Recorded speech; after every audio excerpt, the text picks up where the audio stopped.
there's the illusion, then there's the reality behind the illusion. The real story about what really happened.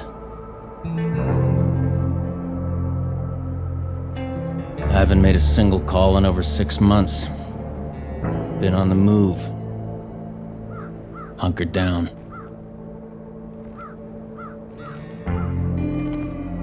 Exact location to remain inexact.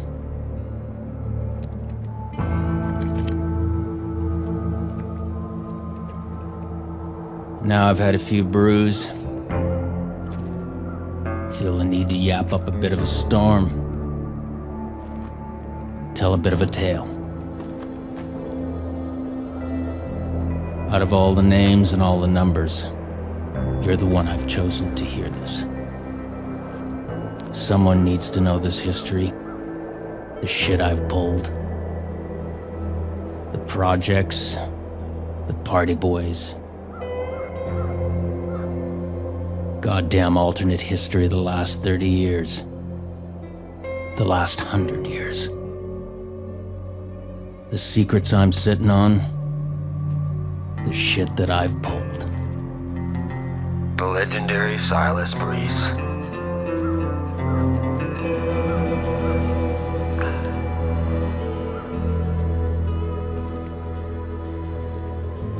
I don't know about that, but I'm not saying you're wrong. After all, that was the first step of my methodology, to create a persona. Creation of a language, creation of a persona, which led to the creation of an occupation.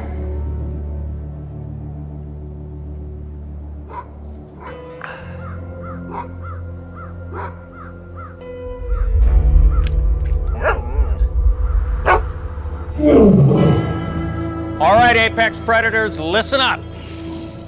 What we are after here is a certain kind of investor. A party boy. What is a party boy? Someone sitting on a lot of coin and a lot of boredom. They've got the safe investments, they've got the acceptable risk portfolio, but what they're really looking for is something new to gamble on. Last of the venturesome venture cap boys.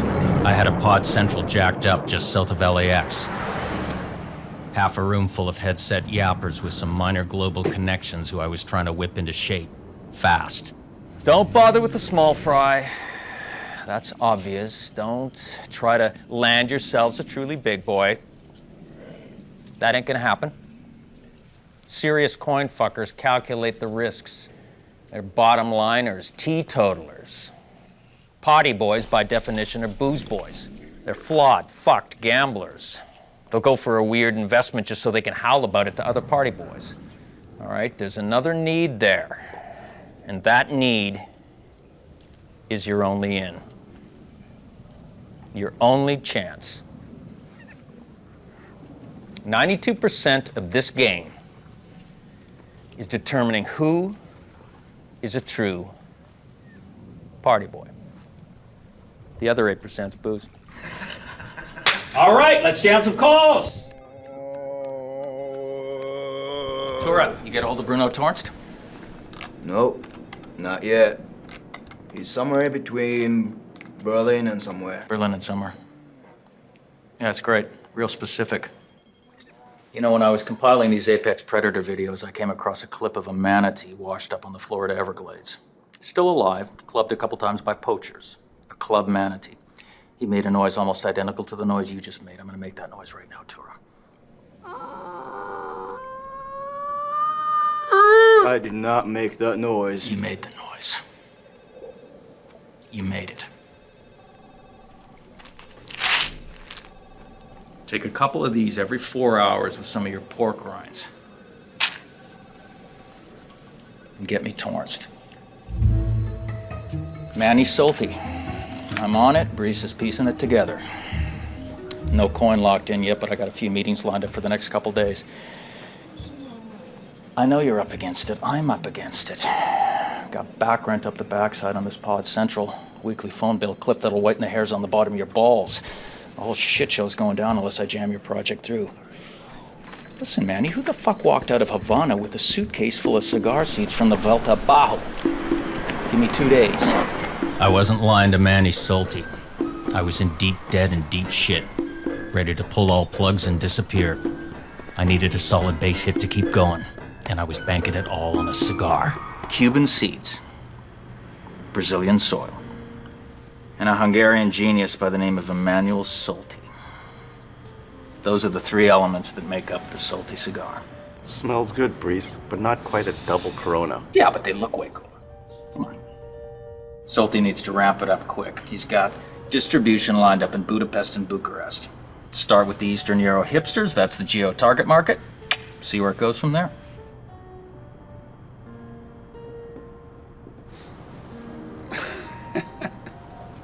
Breece. Always pulling shit. I found out where some of the Miss Global stunners were going to be hanging out today. Thought you boys might want to clock something other than my mug. All right, cell-slinger gunslingers, listen up. I need someone to meet Fumikor with me. Do a booze schmooze after I leave. And it will go on all night.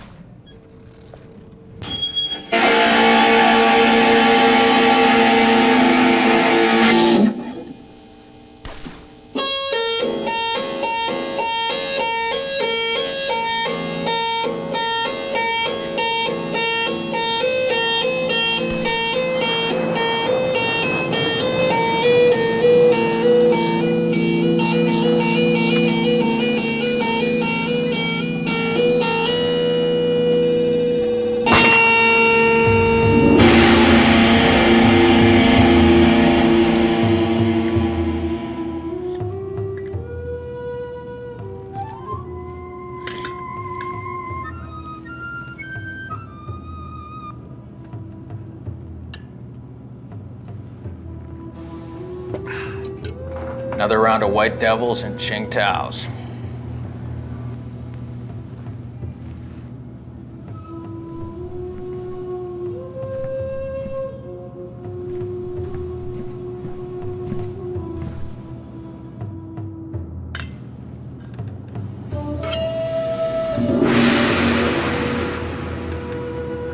Rocco?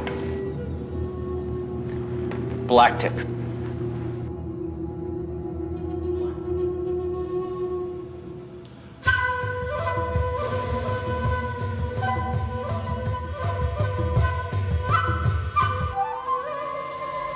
Gauntlet hurled. On the table. Back a cigar, Vico. You know that Solti was made for you, completes your look. You'll have a lifetime supply. In permanent cockwalk rights. Just think about it, Vico, your own cigar.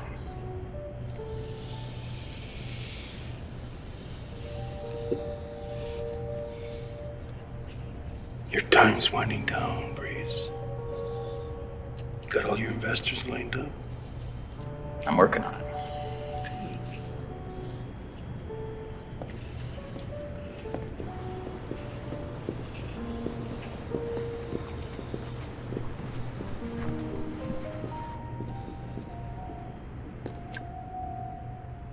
I think Miss Iceland just melted for you a bit, Vico.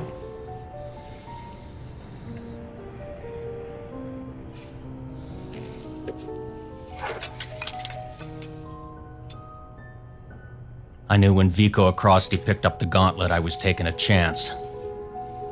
A mob boy is a party boy, with a difference. They're a bit more protective of their investment. It was time to crunch the numbers, even though I knew what the tally would be. Close, but no cigar. Fuck! One more party boy. One more party boy with a decent whack of coin.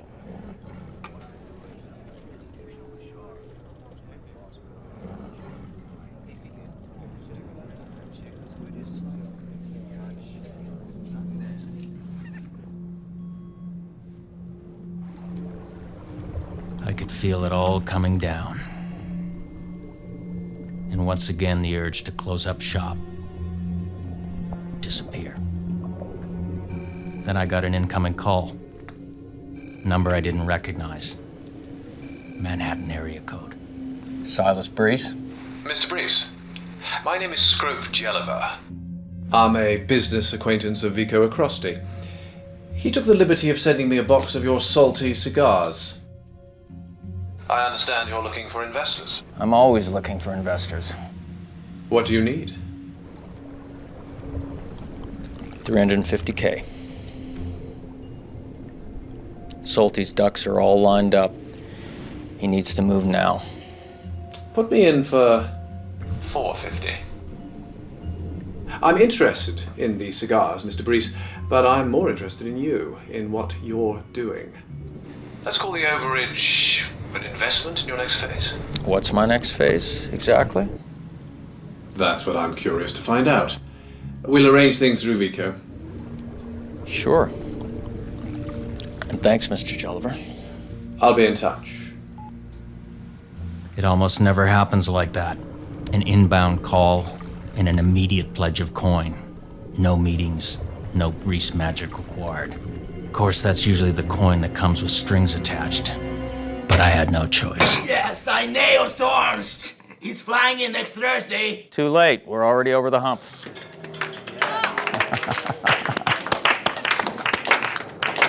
Who was it?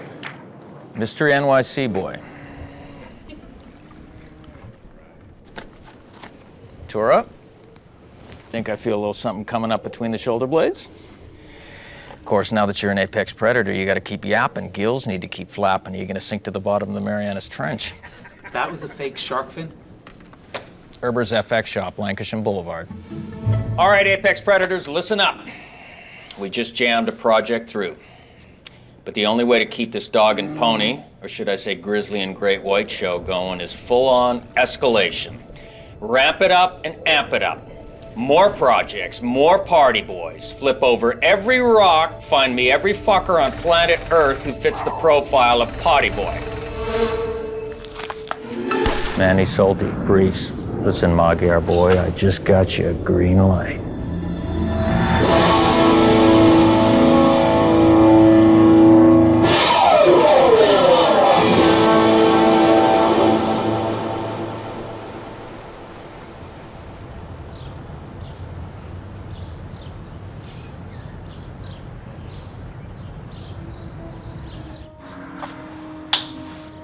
Creation of a persona.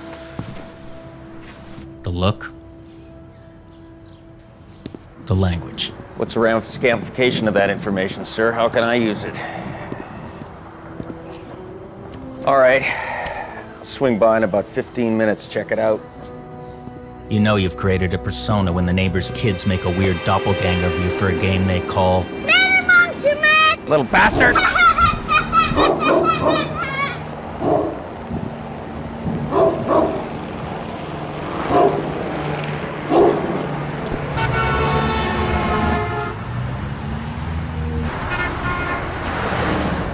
Gentlemen, got a fun little investment to ease you boys back into the game. Back. Song. Song? Europa. Name of the tune, name of the band, name of the continent they need a little grub steak to distribute to. Euro disco mega hit in the making. Takes the whole Rock Me Amadeus, Rah Rah Rasputin thing to the end of the goddamn line. The verse is a listing of the European cities, the chorus, Europa. Sung by 4 Eurostars. Breece, you're whacked. Well, yeah, but take it from this ex-broker boy. It's like a great little long shot stock with a key idea going. Gentlemen, start your portable listening devices.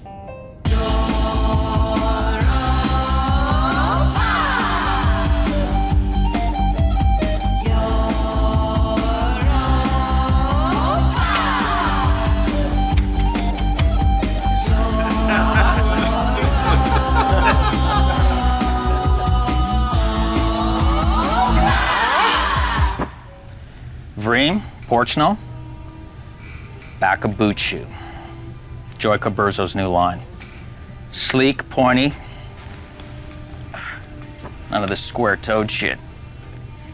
pointy's the new way to go. Burzo's bringing back the sleek 60s hipster look. Needs a grub stake to test out this new line in Eastern Europe.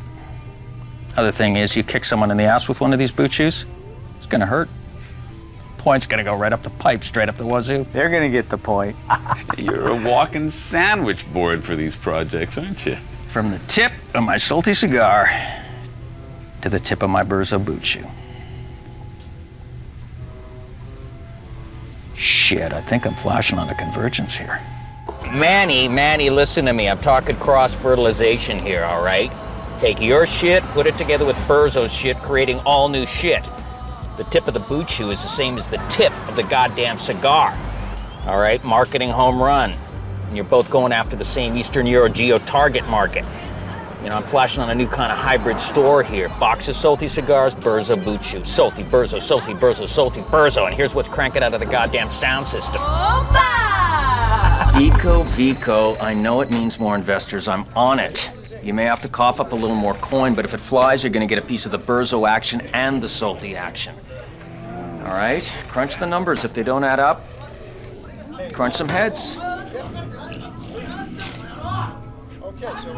Yap up a storm, stormtroopers. Let's hear some scammer yammering. Fading fast, Breece. Let me call Dantine. Feel good. Breece. B12's all around. You can start with me.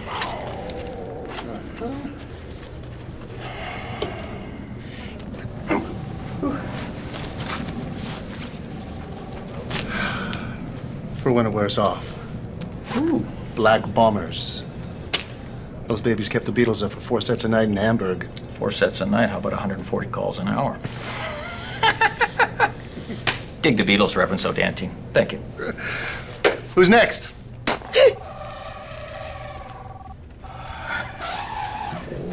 You got it. All right, B12s are kicking in. We're up to all 8 cylinders right now. I've got furor loquendi, Latin for a rage to yap. Loquendi, let's go. Come on, scammerheads, let's hear some yapping. Yap, let's hear some yapping. All 8 cylinders, I want everyone firing on all 8 fucking cylinders. I got Torrance set for 5. Prepare to be Oktoberfest fucked. This a-hole here, Dresden 04. We repair to a Rathkeller, come out 2 days later. Literally burn the town down a second time.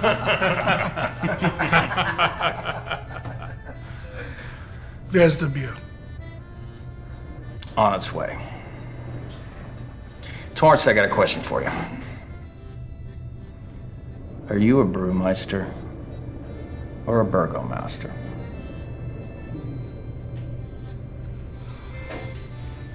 Both. I thought you were gonna say that.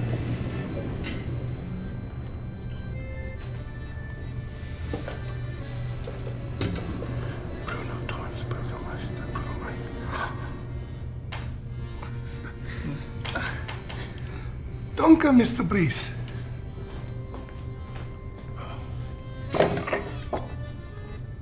Now? 5G says you can't drain that horn in 5 seconds or less.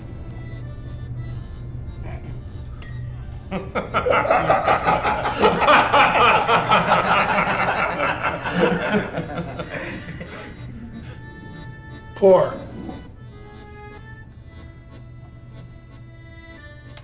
I knew Torrance's German brew boy pride was gonna power him through the horn. I was losing 5 Gs in order to get 500.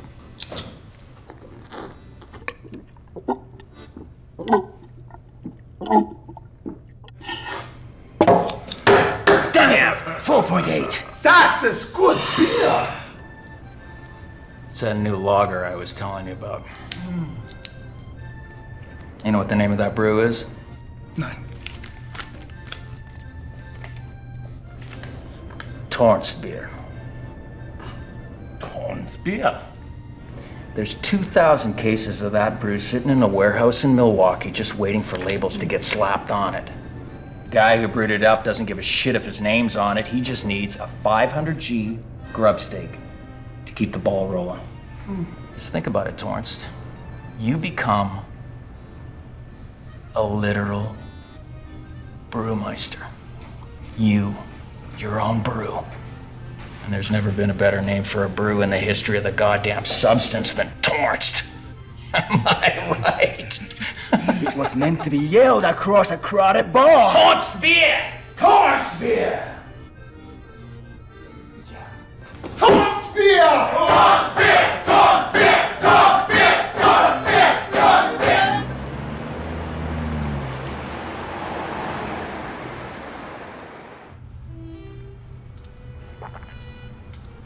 What's this? That other place I dance at, on the west side. This old guy's been coming in during the day. He gave that to me. I think he's got money. Lots of money. How old? Old. And he keeps talking about old LA and Hollywood and Vegas and Chicago, and he says he's gonna get back in the game. I mean, mentally he's kind of in and out, but I know you're looking for new investors. The right kind of investors. Oh, come on, baby. Let's work out some of those demons, huh? Baby, I got more demons than a boss trip to. Let me litanize the names of the great beer barons. Frederick Pabst, Joseph Schlitz, Eberhard Anheuser, Adolphus Busch, Adolf Coors, Bruno Tornst. Milwaukee boy, Bree. I had a handful of projects going at the same time. Torrance Beer. The Berzo Solti convergence was underway at the flagship Bucharest store. Europa made 300,000 euros in its first week of European release. I was on my way to creating a new kind of brokerage for a new kind of investor, teasing them along with these smaller projects, testing them out, and weeding them out, determining who was a true party boy, and adding that name to the master list, because it was all about the names. Business of business is business. Who said that, fucker? One of the robber barons, the true founding fathers. Vanderbilt, Astor, Rockefeller, Carnegie, Mellon, Morgan, Gould, A list Frick. of global investors who at some point were going to get hit up for the big project, the project that was going to put me over the top. Now let's get down to business. Fuck off! Back in your fucking spot. No, sorry, man. Just talking to this a-hole in the car with me. Listen, let's get down to business now. I got a project for you. Luxembourg.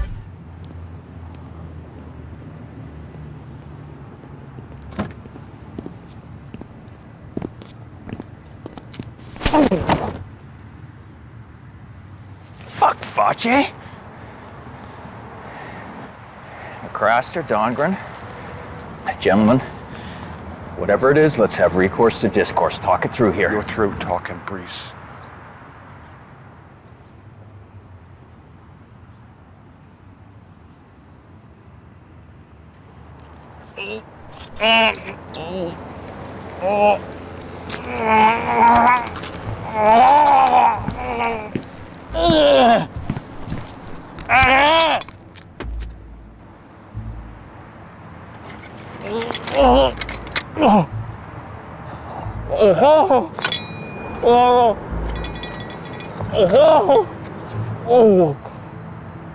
No more talking. We crunched the numbers, Breece. Now for the second part of your comment.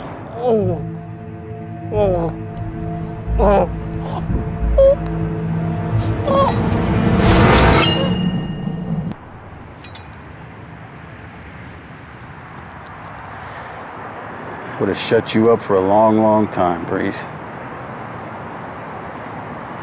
Yeah. Jelliver convinced me not to let that happen. Yet. You know, you've had a chance to make this new occupation of yours work out. That's over. You owe us. Which means we own you. We own your mouth. You yap for us now, Breece. Yeah, you're gonna get a call later from New York. Yeah, Vico sends his best to Miss Iceland.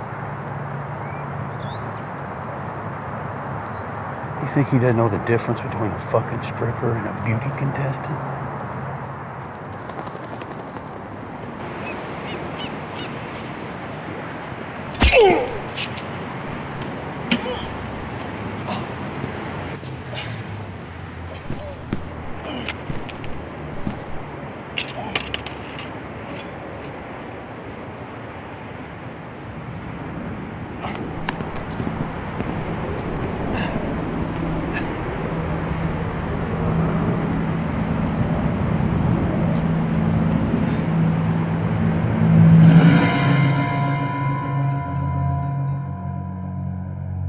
I ordered a Manhattan and waited for the call from New York.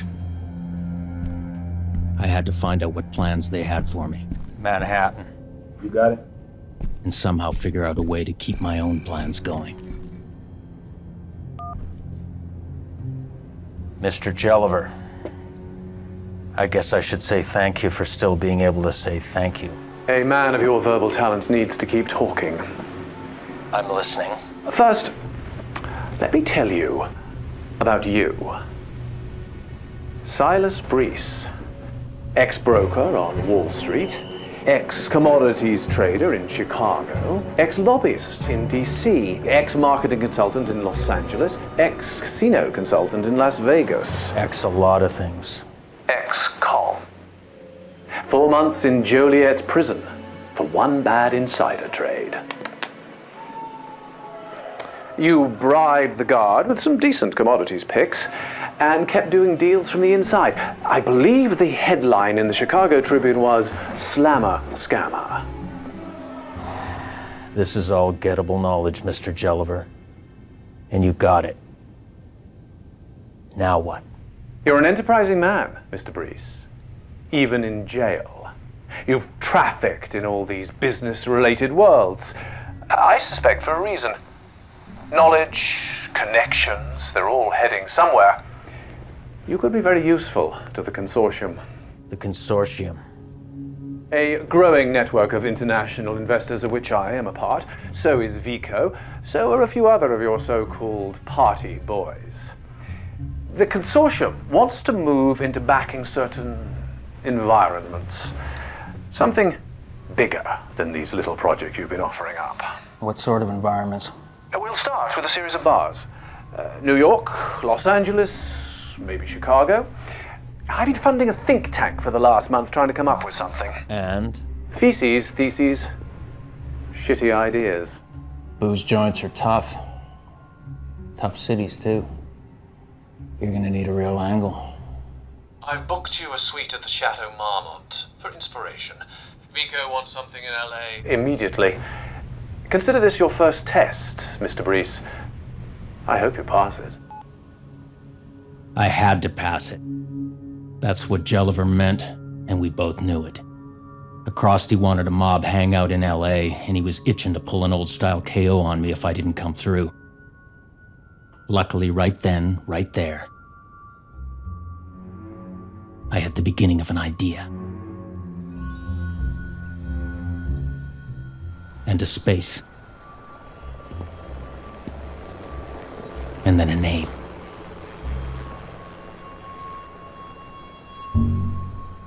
Marishino Moon. Marishino Moon. I like it, Mr. Breece. It sounds like an old 40s standard. Well, that's the whole idea. Classic dark interior, whiff of the old 40s joints. Ciro's, Players Club, Macombo, Trocadero. Old 40s standard, I think I'm flashing on something. A bar with its own theme song. Also the name of the joint, lip-synced on the half hour by Stunner Chantusis. Marishino moon, bursting in the sky, rids my heart of gloom, makes me sigh and sigh. Marishino moon.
Breece. Congratulations. It looks like you passed your first test. Acrosty seems happy. I'll use my LA contacts to drum up a major launch. Fashionista, exhibitionistas, hipster wazzy up the wazoo. Excellent. And now for New York. I figured we'd franchise. It's an LA idea, Mr. Breece. You know that. I've never seen a Marishino moon over New York City. You're booked on a red-eye for Friday. I've got you a double room at the Chelsea Hotel for further inspiration. Startle me. Outdo yourself.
Somewhere from Harlem to the Battery was the right space and the right idea.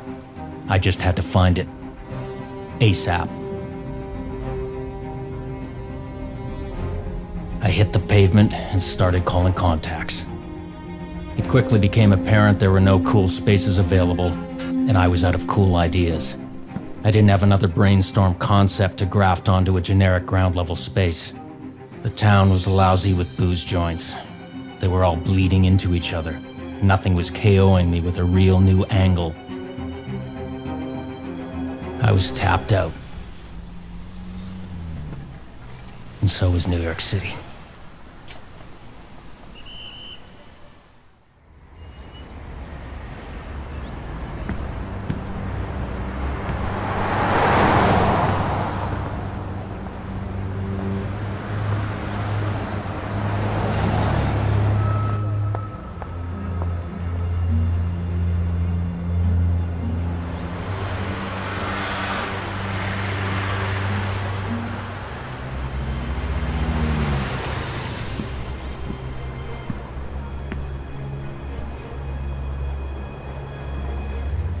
And then I chanced to look up, and it hit me. I was doing a conventional search, humping around these ground-level bars, when all along the answer was above New York. A totally original space that had the angle built in. The name, the concept, the full deal. The Water Tower Bar. It's a genius idea, Breece. And you just happen to tap into my great New York architectural fetish. You see, the water towers, man, they're the sentinels of old New York. They're the last holdouts. And plus, there's a lot of weird atavistic history going on here. Dutch Schultz and the boys, back in the bootlegging days, they used to actually hide their booze up inside the water towers. Okay, now, exterior, I'm thinking covered metal staircase, all right? Going right up through the bottom. And then on the outside, you've got like a graffiti-style W. And the interior, that staircase continues right up through the middle, right up through a transparent plexiglass floor. And I think you can just squeak in 2 floors. More bodies. More bodies, but you know, we're still talking about a small elite bar here. Depending on the water towers, I think that your max capacity is going to be like 40 or 50. Yeah, but those are going to be the key 40 or 50 fuckers in New York.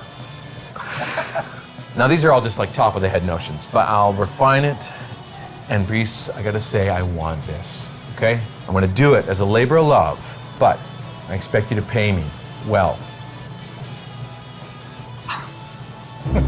I had the cutting-edge bar and club designer in New York on board, Ian Fragmont. Then I seriously hit the pavement.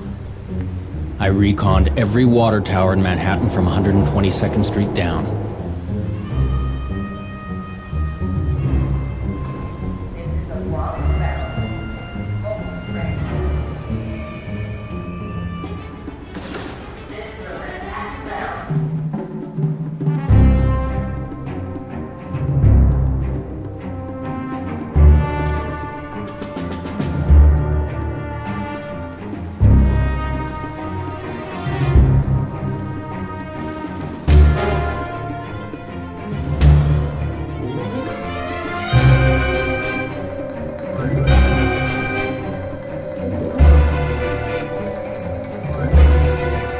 Based on look, location, and the building it was mounted on, I got it down to a long list of 16. Then I met with the owners of all those buildings. Based on negotiations, I got it down to a short list of 6. Then 2, then 1. The chosen one. Congratulations, Mr. Breece. You've surpassed yourself. It's the perfect small, high-profile launch for the consortium in New York. Fragmont's an excellent choice to design. Only one thing concerns me. Are we sure the water towers can be used for this purpose? You're talking to an ex-lobbyist. I got someone on it. Belden Finisher. He's the best.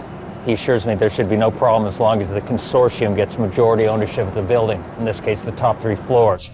That should be enough to leverage use of the towers. I'll run it by my key members. Of course, this idea also comes as an instant franchise to the other big American city with a lot of water towers. I've already arranged a round-trip ticket. In 2 days, I reconned every water tower within a decent proximity of downtown Chicago. Again, a long list of 16, a short list of 6, and then the 1.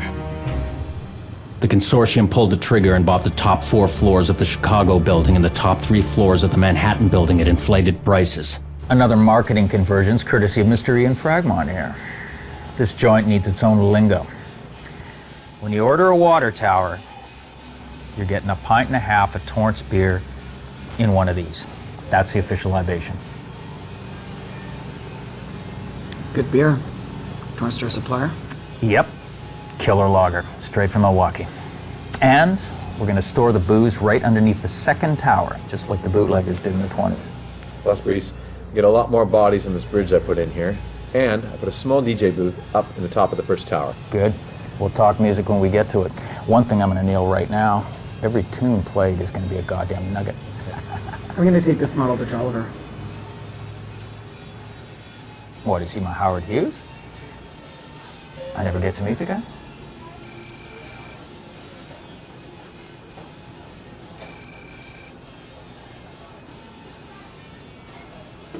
Beltway boy. Breece, listen to me. Bit of a sticking point in the use of water towers for commercial purposes, both in New York and Chicago. Properties have already been purchased. We're just toasting that now. Come on, shouldn't be a problem. You know, just a little civic stumbling block. I'm hitting up the mayor's office in both cities, so Booze him up. do my best. Any problems, Breece? Just greasing the political wheels one last time. Bloomberg's boys and Emmanuel's boys. We're good to go. Not only are we good to go, we're good to expand. I'm reconning another water tower in Brooklyn. 2 days later, I spotted the perfect water tower in Brooklyn. That was to be the full franchise. The double tower in Manhattan, a single tower in Chicago, and a single tower in Brooklyn. The water tower bars. Then I got a call from Belden Finisher. Belden, what's up? Bad news, Breece. They're going the other way. Holding firm. Elaborate. It's borderline protected status on the water towers. It's a gray area, you know. I thought they'd be flexible, but they're going the other way. Hardball the other way. I'll go down to City Hall myself. I got a direct quote from Emmanuel, ditto in Bloomberg's office. There'll be no bar built in any water tower in my city as long as I am mayor. I'm sorry, Breece. Oh, and I got a call from the consortium guy, Scrope-Jelliver. He wanted to know what the verdict was, so I told him.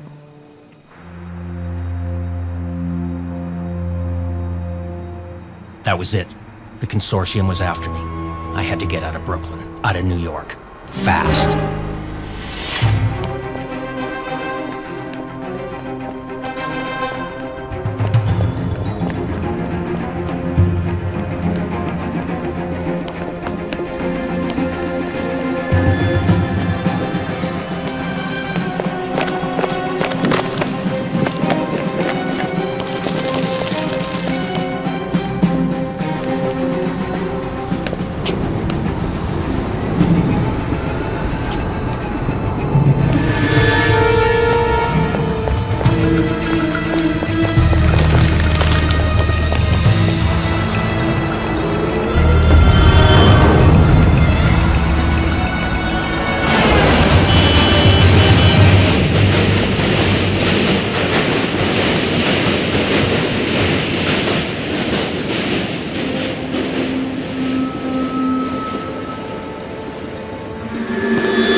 Call them off. Who? The gray suit boys, call them off. What, are they gonna shoot me and throw me into the East River? It was a brilliant idea, Mr. Breece, but with a fatal flaw. Finisher couldn't close, all right? I did due diligence. Gross negligence is more like it. The lobby should have gone through before we pulled the trigger on those two buildings. Look, no question there was a major fuck-up, all right? But let me propose something here. I'm gonna let you in on a project I've been cooking up for almost 20 years. You accuse me of piddling around with these smaller projects. Well, I'm saying that's exactly what you're doing with these goddamn bars. You want to establish the consortium, do it with the goddamn knockout blow. What I was in fact doing with these smaller projects was using them to test and weed out investors, find out who were the real risk takers, tease them along and suddenly ramp them up towards the big project, something fucking huge. You there, Jelliver? Oh, I'm listening. All right. Go over to that salty cigar box across he sent you. Now flip it open. What do you see?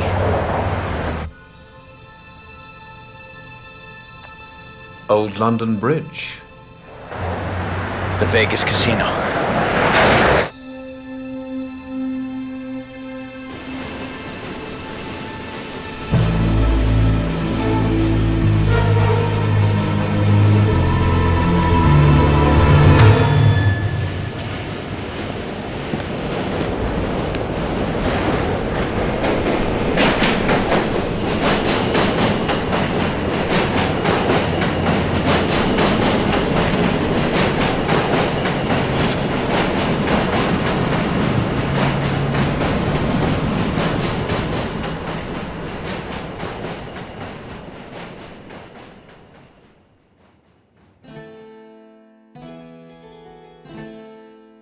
Of course, they were doing the walkway thing, but as usual, they weren't taking the idea all the way. That was my first twig to the concept. Late 80s. An elite casino condo hotel, not on Las Vegas Boulevard or near Las Vegas Boulevard, but over Las Vegas Boulevard. Of course, I was still missing a whackload of things. The main concept, for starters. A couple of years later, I was in London on business, staring at the new London Bridge over the Thames, clocking how banal and basic it was compared to its epic forebears. Then it hit me. There was my concept for the casino over Vegas Boulevard. One of the wonders of the world, 600 years of history. So many connections were already firing. It had it all. Apartments, crash joints, booze joints, gambling, shops, stores, whores, Trader's Gate. Then in 1821, it was replaced by Rennie's London Bridge, which lasted 137 years and then got sold and hauled over to Lake Havasu, Arizona, 1 hour from Vegas. I was already flashing on my first marketing convergence. Free round-trip limo rides from Old London Bridge, Vegas to London Bridge, Lake Havasu. But first there was the somewhat colossal issue of coin. Mr. Jelliver. I'll be blunt, Mr. Breece. This project is beyond the scope of the consortium in its current state. Not to mention the fact that they're feeling a little burned. They will need to be worked on. And you're going to have to hit up all your party boys and seek out new investors. They will all be absorbed into the consortium. Even then, this may require bigger outside financing sources. Fair enough. Due to the debacle of the water tower bars, your accommodations and per diem are withheld.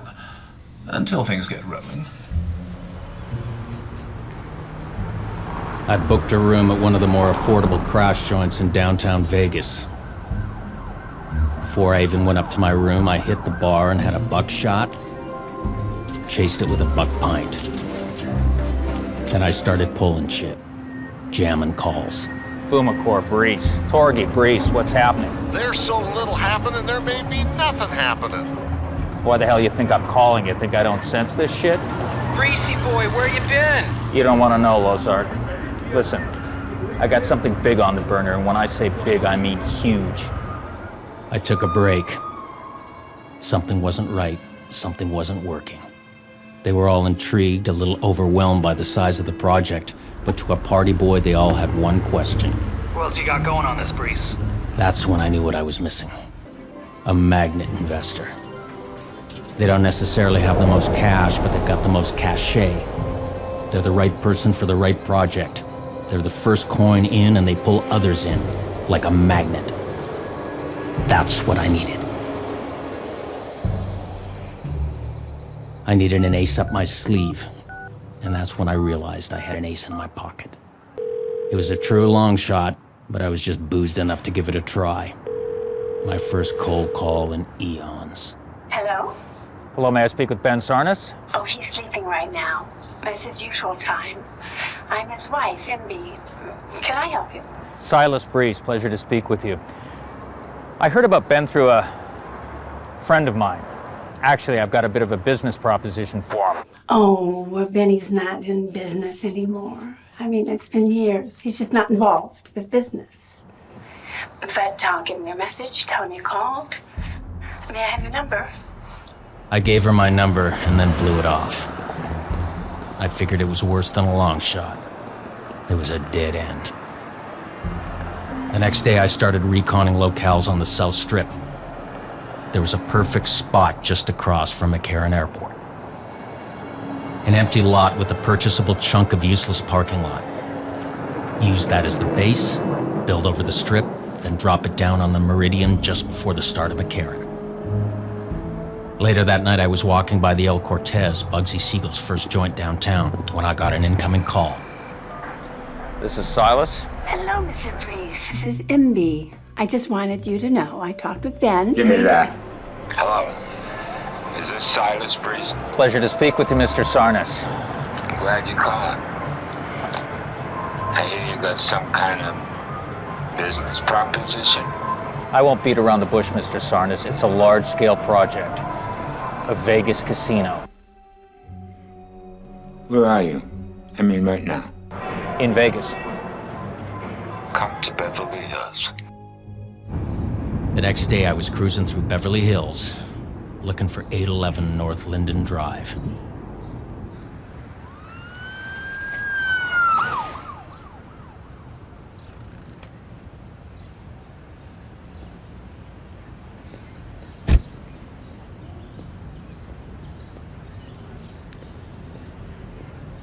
There was something vaguely familiar about the house across the street, but I couldn't quite make out what.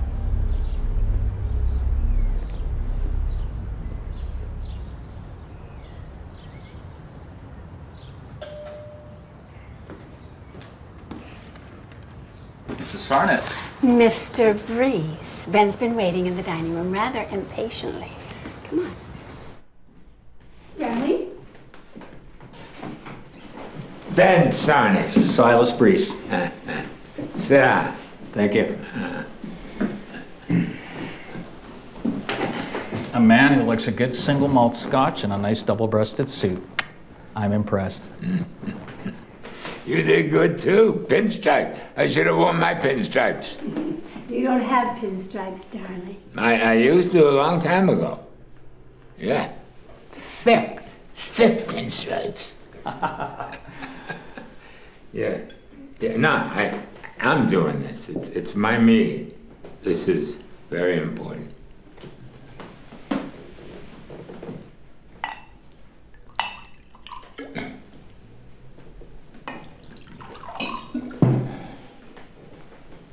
It's a business. Business.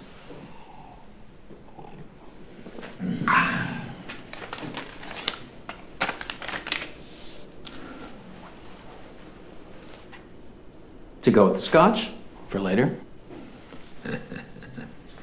Okay. Let's get down to business. Tell me about this Vegas casino. First off, apologies for the last-minute lack of a full PowerPoint presentation, Mr. Sarnis, but this image basically tells it all.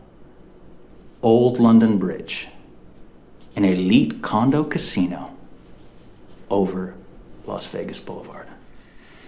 Where? South Strip. It'll be the new lead-in casino to the main group of casinos on the Strip. A bit isolated from the pack, but the first casino that you hit coming into Vegas. This is over the Strip? Over the Strip. I like it. You're thinking over the Strip.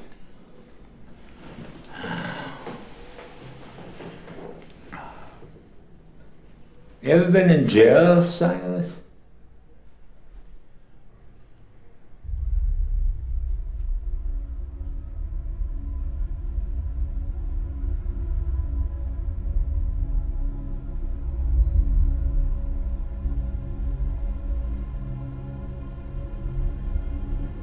Yes, I have.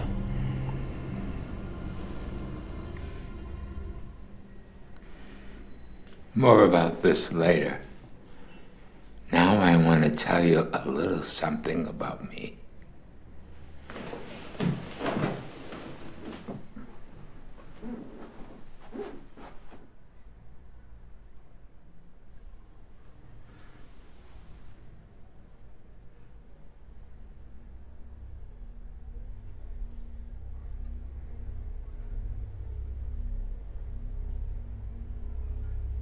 I did that.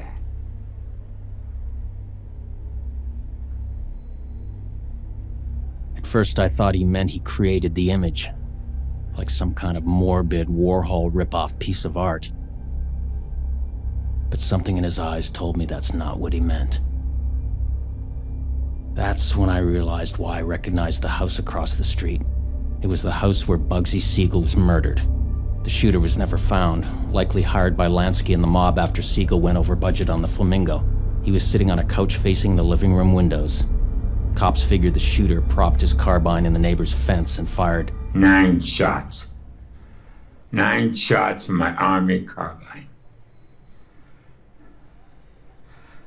Night of June 20th, 1947, right across the street. I was a crack shot army sharpshooter. I was in the Italian campaign of Monte Cassino, and they knew it. Yeah, they knew it. I grew up in Chicago on the South Side. I ran around with the boys, you know what I'm saying, the boys. I did a little time like you, Joliet prison. See, after the war, they needed to get this thing done out in Los Angeles, and they needed somebody good to get it done, who they could trust.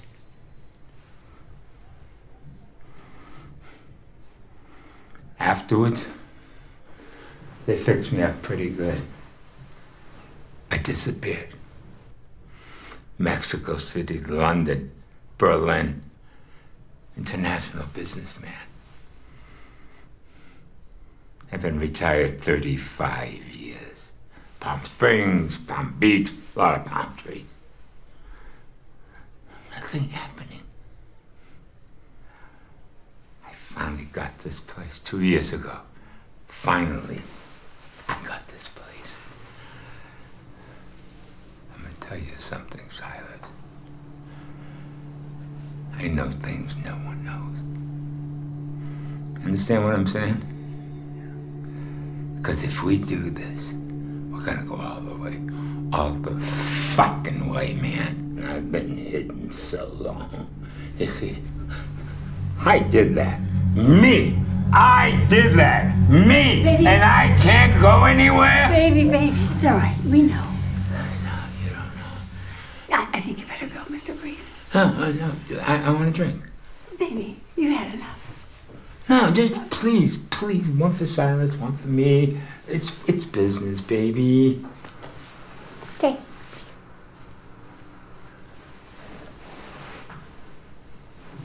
Are you driving back to Las Vegas tonight? Yes. Just like I did after.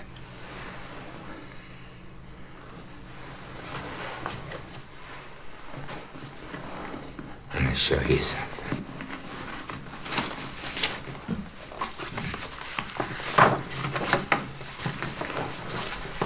It's all here on the map.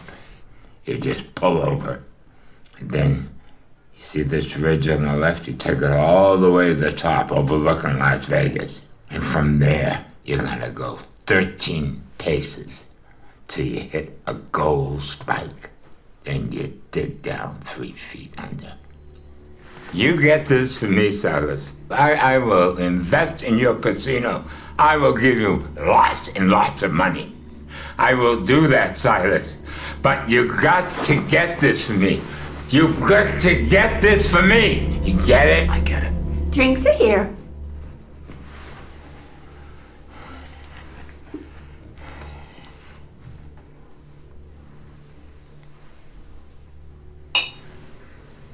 To Old London Bridge.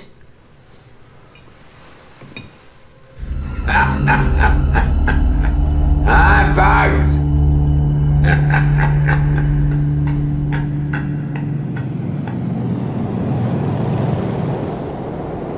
I knew it was probably pointless, but I decided to honor Sarnis's mad bastard obsession and our agreement. Sarnis's map and instructions were weirdly working out. I found the ridge he was talking about.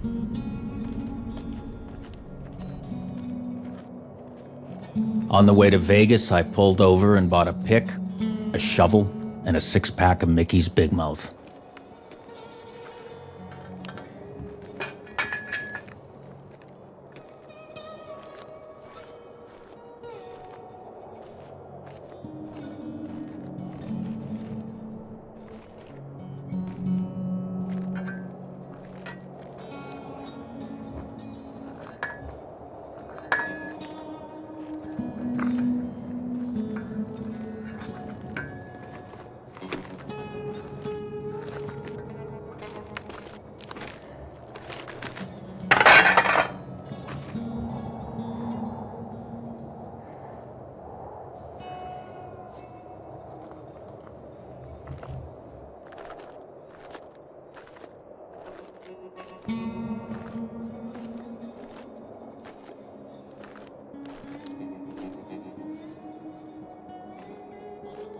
When I hit the 13th pace, the absurdity also hit me full in the face. I was staying at the Gold Spike, looking for a gold spike, which was looking more and more like a fool's errand.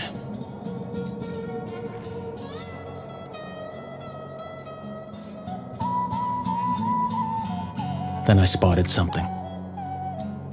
It wasn't exactly gold anymore, but it was a spike.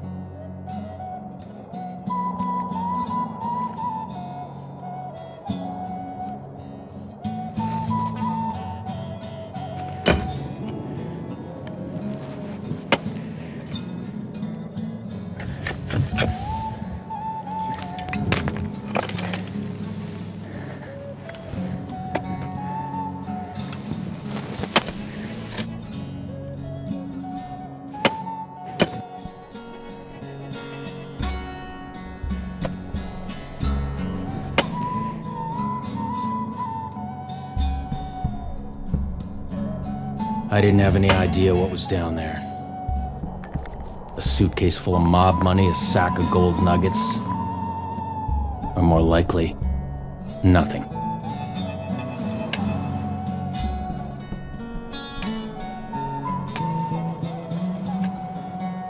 I finally got the hole down a little below 3 feet.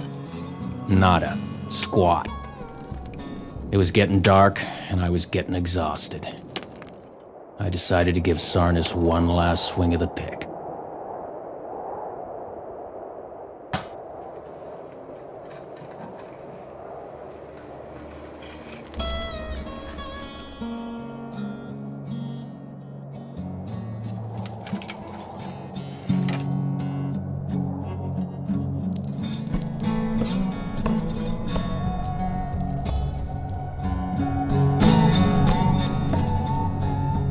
The next morning, I dropped the gun off and had it professionally cleaned, ballistically tested.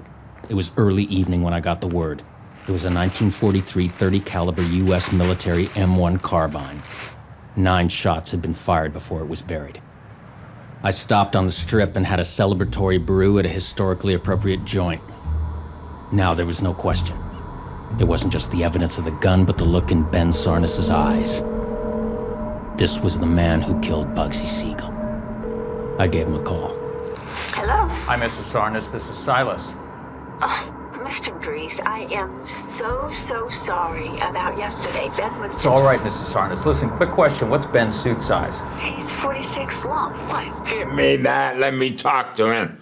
Where the hell have you been? I've been waiting. Ben, look. It's all right.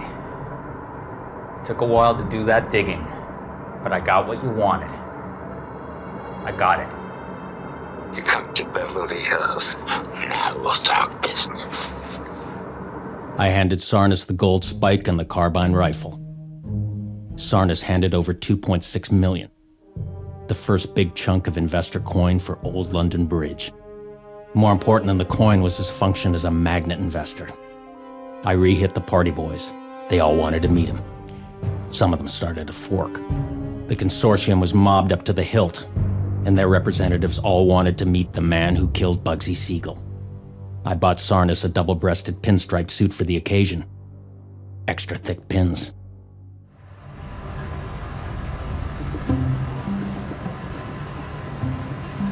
Once I had Sarnis on board, I had my next big revelation, which involved calling in some serious party favors to sneak my ass into Cuba.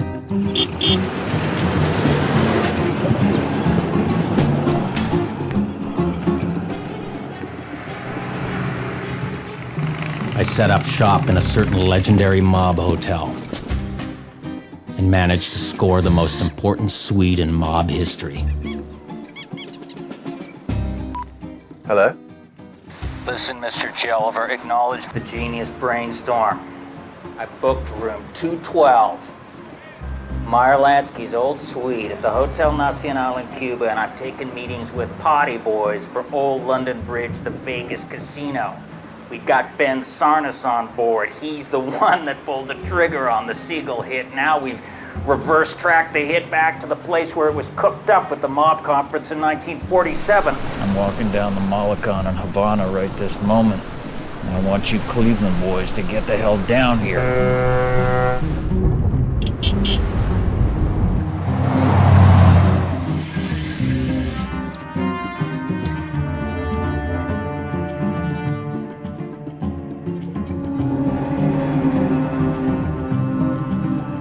I got Mo Mayer and his weasel son Bobby up there in room 212, Meyer Lansky's old suite.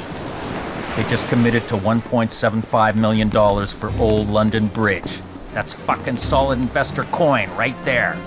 I was firing on all cylinders down there, and Jelliver finally agreed to fund the proceedings. I had a constant stream of the right kind of party boys rocking in and out of Havana. And my angle was to give them the ultimate Cuban historical mob experience. Picking them up at Jose Marti Airport in a fleet of classic big American cars.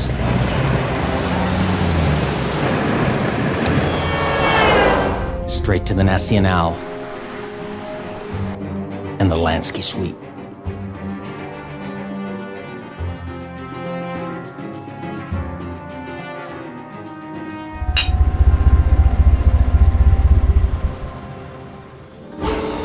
From Havana, I hit Tokyo and booked a room, or should I say a goddamn plastic tube, in one of those capsule crash joints. Then I immediately started cranking calls, setting up meetings. Line up Ken Murakami and his Yakuza boy for midnight. Desert Inn Golden Guy. I made sure my designated meeting place had a perfect Vegas historical connection. The Desert Inn, Golden Guy. Max seating capacity, 5. I made sure every stool counted.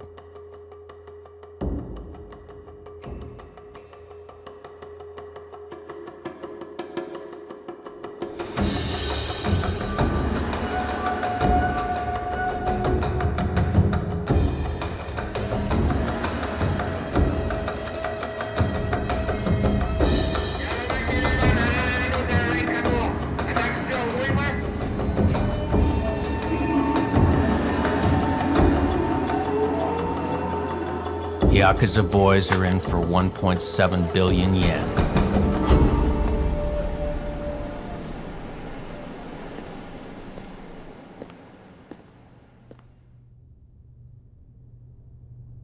A week after the mob summit at Sarnis' house, I bagged another big gun, a second magnet investor.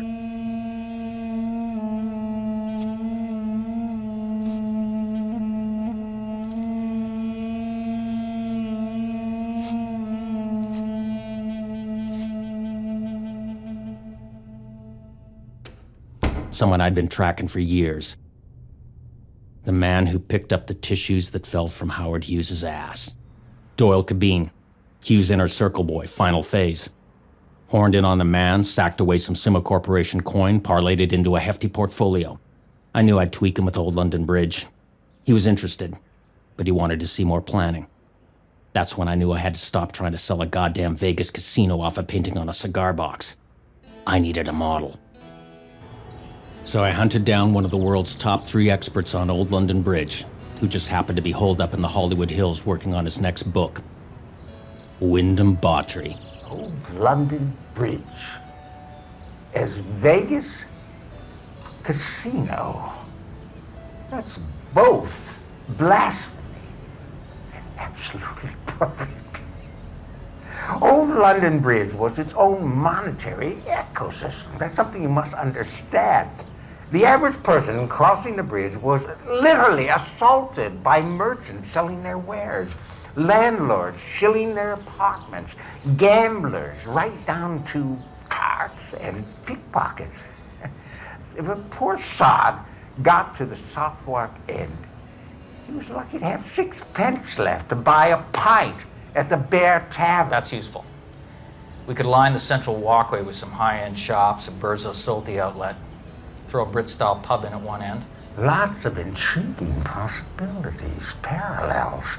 The Thames like Vegas Boulevard. The boatsmen with their various sized vessels like the cabbies, the shuttle drivers, the limo drivers. Fascinating, Mr. Bawtry. Now, you know, my next book will be about London Bridge as the first European supermall. But I do like the parallel of Mr. Bawtry, I would like you to help design a scale model of Old London Bridge, Las Vegas. I'll put you together with a model maker. I'll have some input, but you can basically take off on all these historical details and take it all the way. And you can consider that next book of yours funded. The capitalist spirit of the endeavor, let's say my next 3 books. The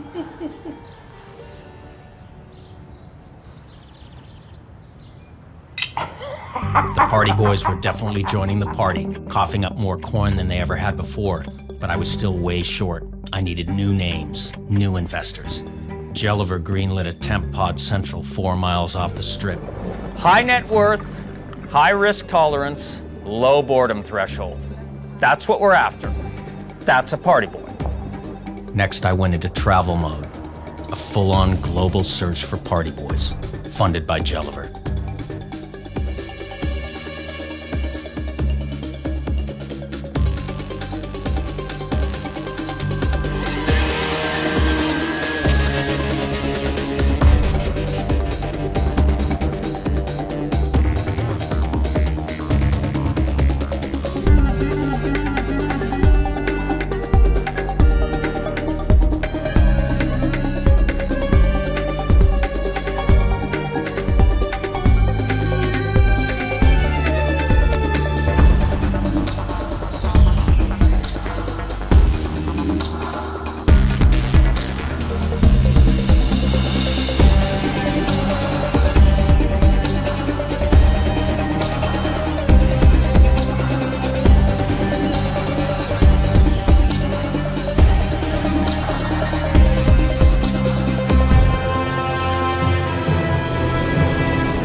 absolutely blown away, Mr. Bodger. Ripping good fun, Mr. Breeze. We're moving along. Your model maker and I, we're just finishing up with Traitor's Gate. If you don't mind, I'll be using a photo of the finished model for the cover of my book. Oh, one little thing, topping it all, a little cameo appearance. Don't be a traitor, Mr. Breeze. Don't be a traitor, Mr. Breeze.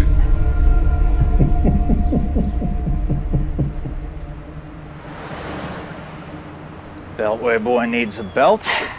A belt? Yeah, Breeze, I haven't heard that term since the mid-70s. Well, we're bringing those days back, aren't we? Days of the backroom boys jamming shit through the old way. Now listen, Belden, this time I want to make damn sure. Everybody's talking to everybody else. Vegas Mayor Oscar Goodman, McCurran boys, 5 and 7 Clark County commissioners, and a meeting tomorrow morning. A certain U.S. representative of the Havana 1st Congressional District. Ooh, where? The old Ellie Grill. Back room. I know.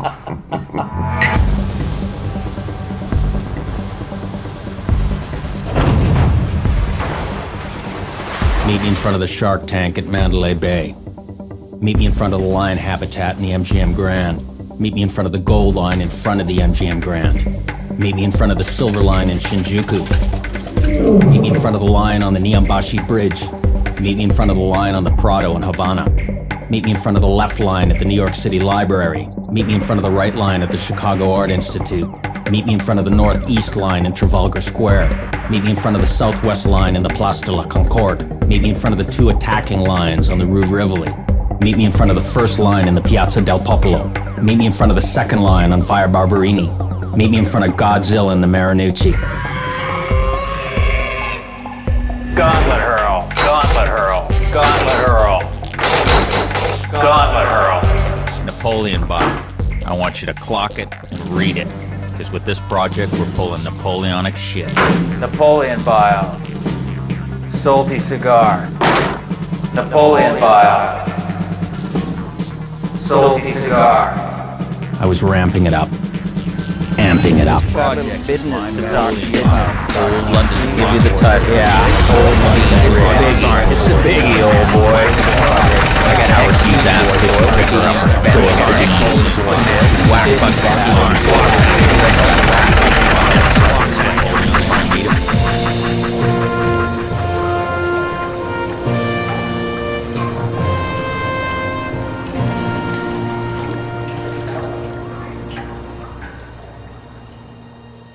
and it was all heading towards the key moment. The revealing of the completed model on the exact spot where we were going to build the casino.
For those who couldn't attend in person, I sent off the photo. And that put it over the top.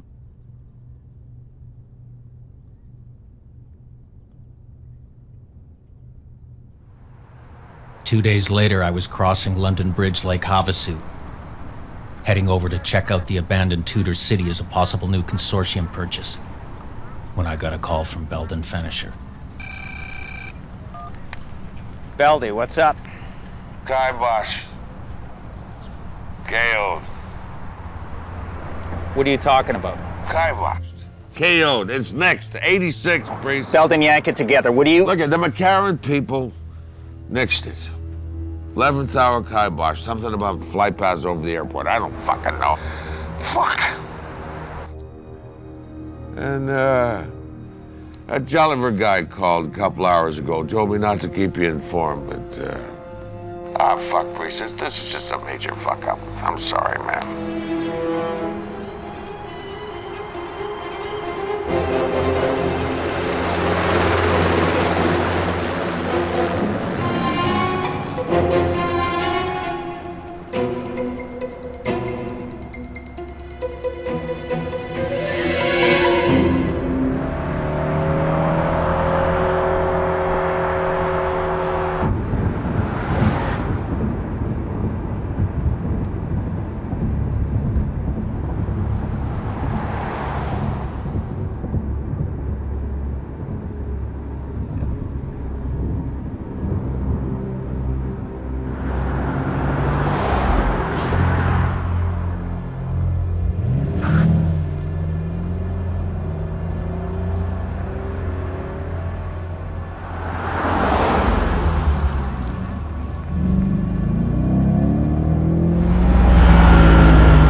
Ah, fuck, Facce! You gotta hear me out! Shit. Let me talk to goddamn Jolliver! No more talking, Breece. Oh.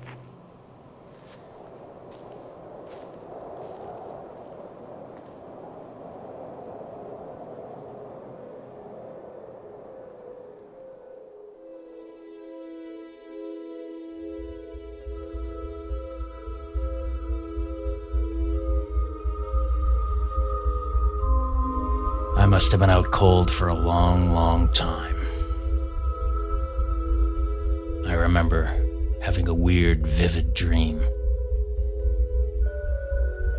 A memory from 2 years earlier, when I was in the Deutsche Historical Museum in Berlin, staring at Napoleon's hat from the Battle of Waterloo.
For some reason, they didn't tie my arms.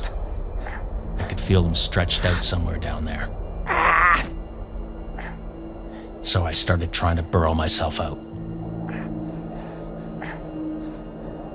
The evaporating water bottle was a nice Facce touch.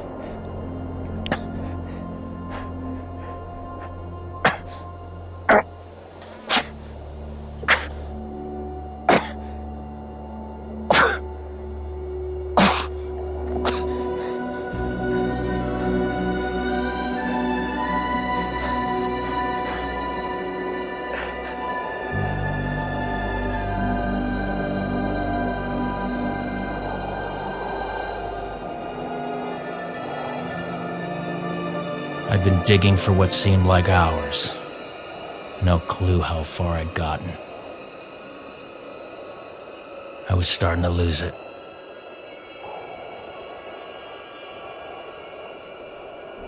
was having strange visions. Alcatraz Island.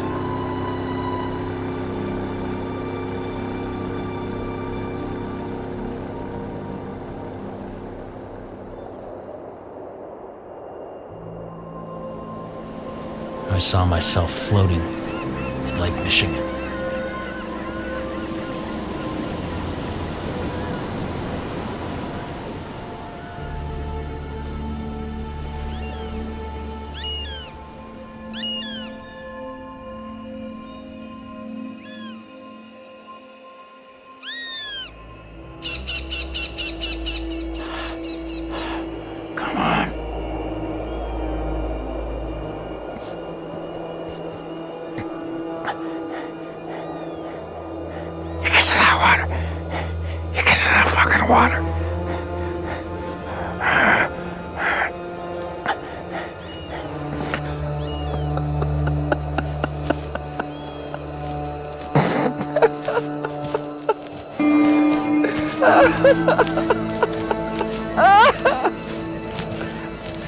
You fucker!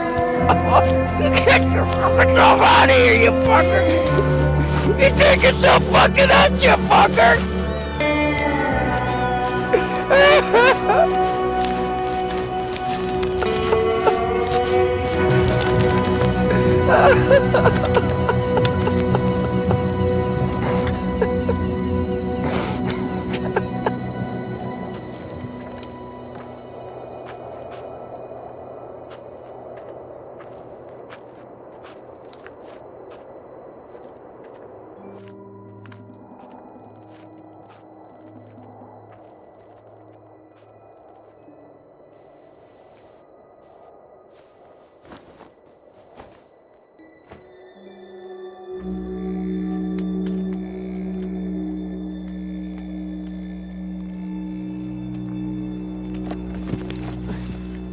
Fucking hell. Damn it.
I greyhounded it to Chicago and booked a room in my old crash joint just off the loop.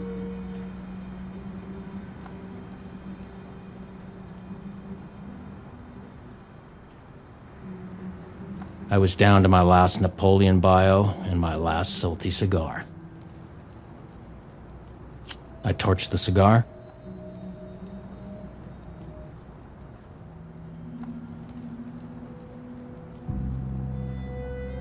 And I cracked the bio.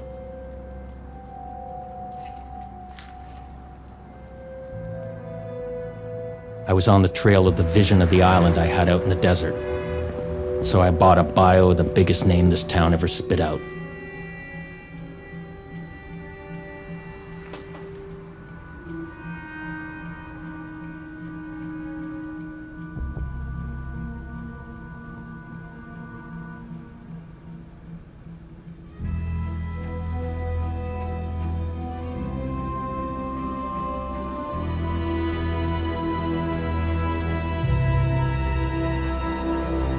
Something hit.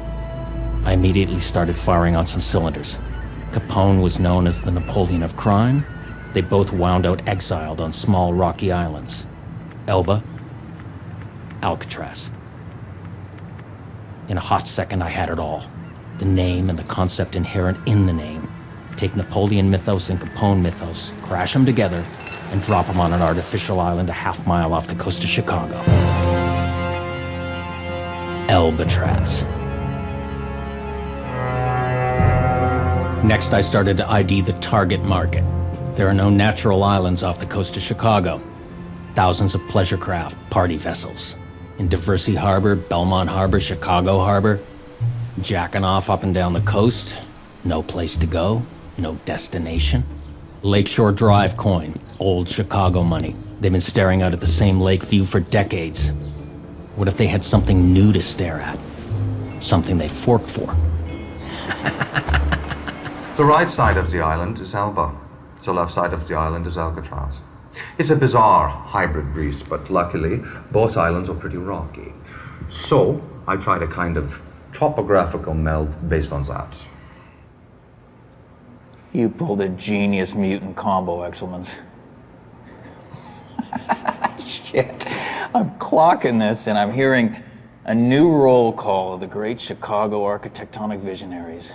Burnham, Jenny, Root, Wright, Sullivan, Vanderoe, Excelmans. Now you're getting me excited. As you can see, the lake is about 40 feet deep where you want to place the island. Right on the edge of a shelf where it falls off another 600 feet. I was thinking of 6 to 8 steel titanium stanchions drilled into the lake bed. No good. Gotta be some kind of cable anchor system. The island needs to be floating. But for when the weather kicks up, better stability. Gambling. Elbatraz is technically floating. That'll legally allow for gambling. Make it happen, Franz. And jackknip a full-scale 3D model that floats.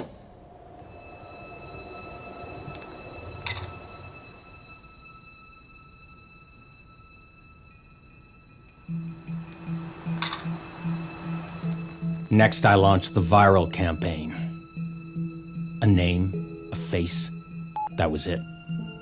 7 minutes later, the same name, a different face.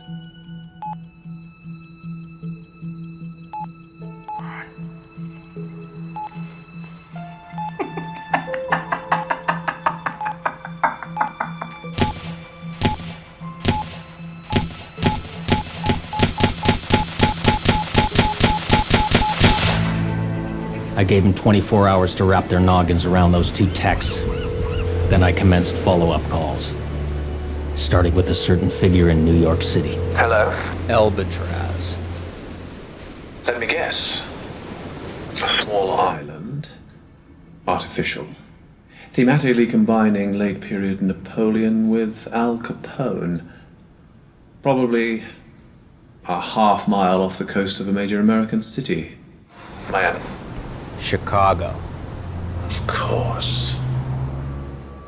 I made them give you a chance, Mr. Breece. You've correctly intuited that the only hope, your only hope, is to replace old London Bridge with something even bigger. Twice as big. This will definitely require some outside financing sources.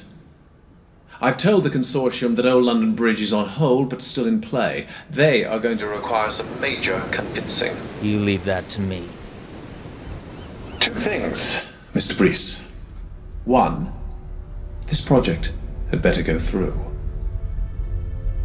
There is no number two.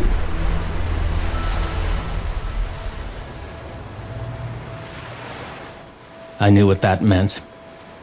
And that's when I knew Elbatraz had to be approached differently.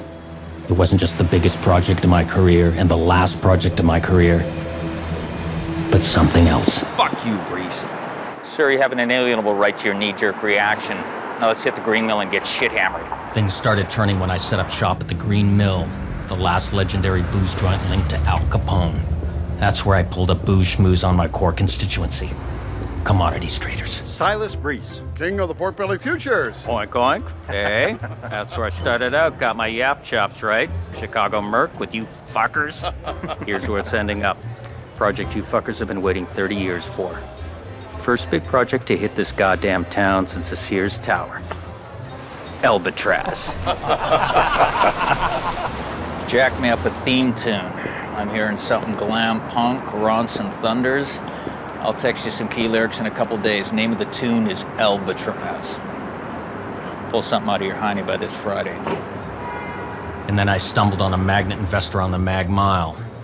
Retired and holed up in a 4G a week suite at the Drake Hotel. Jacob Verveerd.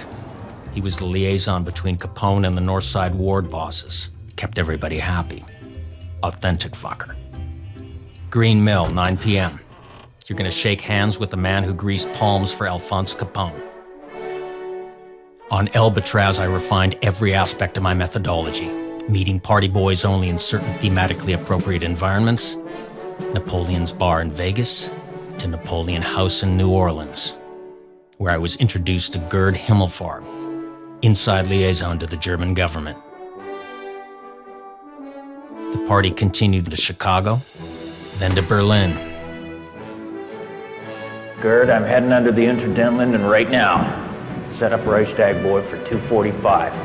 The Germans were interested in investing in a foreign project. They dug the fact that Franz Exelmans was doing the designing. Gerd Himmelfarb had me bopping all over town, taking meetings, teasing it along and easing it along, until things came to a head at 3 high-level government meetings. At the Finance Ministry, the Reichstag, and the Foreign Ministry, where the deal got sealed. You ready? In exactly 40 minutes, the Germans should be coming in for 24 million euros. No shice fucker. I'm back in Chicago, sir. Walking past old Joe Kennedy's merchandise mart, past the statues of the great Chicago magnates. Marshall Field, Huntington Hartford. Let me litanize the names of the great corrupt Chicago power boys. Jake Greasy Fingers Guzik, Johnny It was all about the Tolorio, Big names, Jim Colas. roping the party boys into the great Chicago lineages of coin and crime. And it was all down to me. Jamming calls, jacking meetings. The ultimate lone apex predator.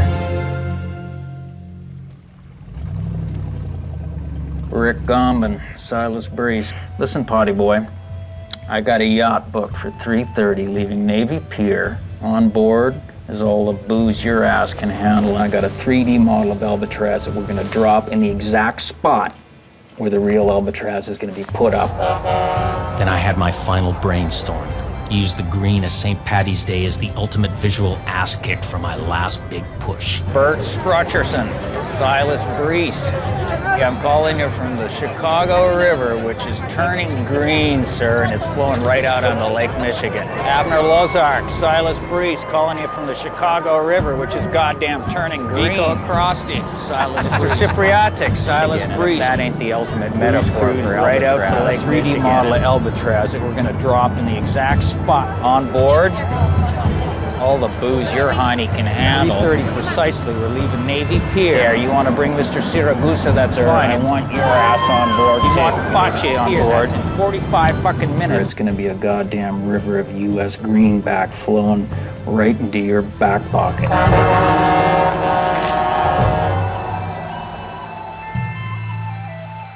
The boat cruise was all queued up and ready to go, and the theme song for Elbatraz was ready to R and roll.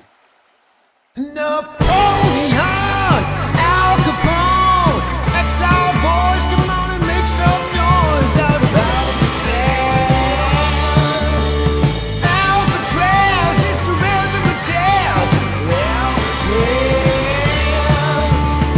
Albatross, it's the razzmatazz. Hop above, fast or slow, party off the coast of Chicago. Out of Albatross.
Photo of the model put it over the top.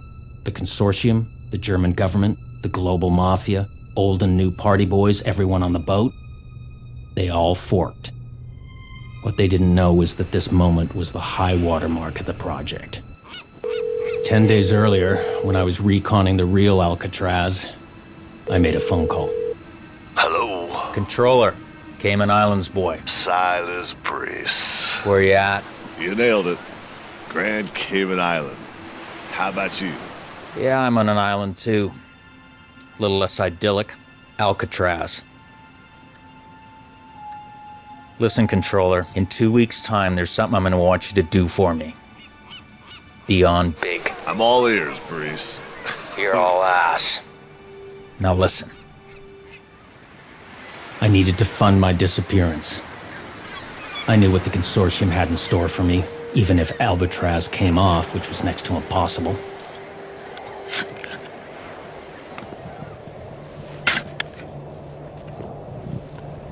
So I decided to pull a proactive shiv-shove. Stick it in them before they stuck it in me. The small chunk of initial coin went into the consortium kitty, and the rest was funneled by the controller into multiple global accounts. From Grand Cayman Island to the Grand Duchy of Luxembourg, Bank of Geneva, to the good old Bank of Mojave.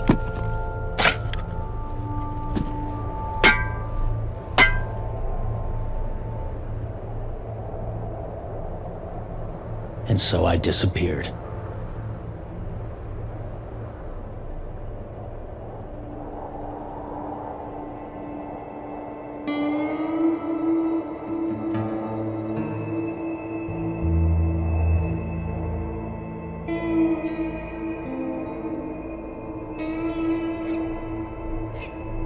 Unbelievable, Breece. Just unbelievable. No, I'm not the only one sitting on these secrets. Feels good. First call in 6 months. You know they're all coming for you. All of them. From everywhere. To nowhere. All of those big projects, none of them ever happened. None of them even got close to happening. That's the one thing I've come to realize these past few months. They were never meant to happen. From the beginning, it wasn't about that. What was it about?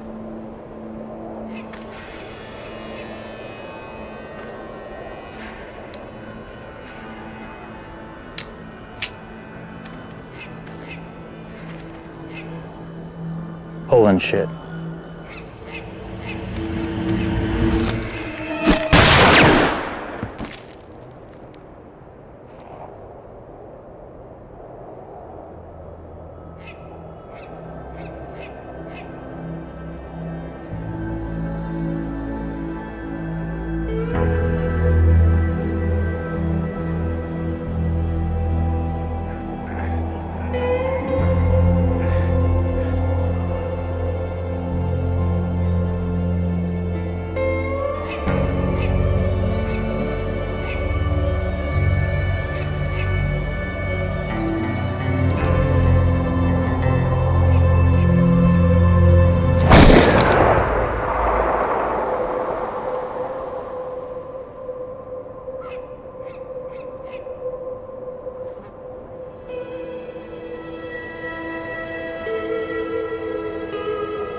In the back room of the